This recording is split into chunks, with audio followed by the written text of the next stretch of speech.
কেন্দ্রীয় ঘোষণা অনুযায়ী ফ্যাসিস্ট সরকার এবং নিষিদ্ধ সংগঠন আওয়ামী লীগের বিরুদ্ধে আমরা রাজপথে আসি এবং রাজপথে থাকব। কোনো নিষিদ্ধ সংগঠন যেন কোনো উচ্ছৃঙ্খল করতে না পারে, সেই জন্য আমরা কুমিল্লা উত্তর জেলা যুবদল তথা চান্দিনা উপজেলা যুবদল সক্রিয় আছি এবং সক্রিয় থাকব। আমরা চাই আপনারা যেভাবে আছেন এভাবে থাকেন, আপনারা সুখে থাকেন, আমাদেরকেও সুখে রাখেন। আপনারা কোনো নৈরাজ্য করবেন না, যদি কোনো নৈরাজ্য করেন এর দাঁত ভাঙা জবাব আমরা দেব ইনশাআল্লাহ।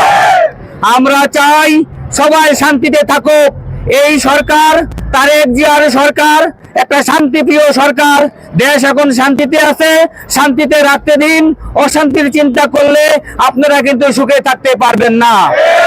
সর্বোপরি আমি কেন্দ্রীয় নেতাদের দৃষ্টি আকর্ষণ করব, যারা এই দূর সময় দলের জন্য ত্যাগ স্বীকার করেছেন, রাজপথে ছিলেন, মামলা হামলা খেয়েছেন, তাদেরকে মূল্যায়ন করবেন। আগামী দিনে যে সকল কমিটিগুলো করা হবে আপনারা ত্যাগী নেতাদেরকে বেছে মূল্যায়ন করবেন, আপনাদের কাছে এই প্রত্যাশাই করবি।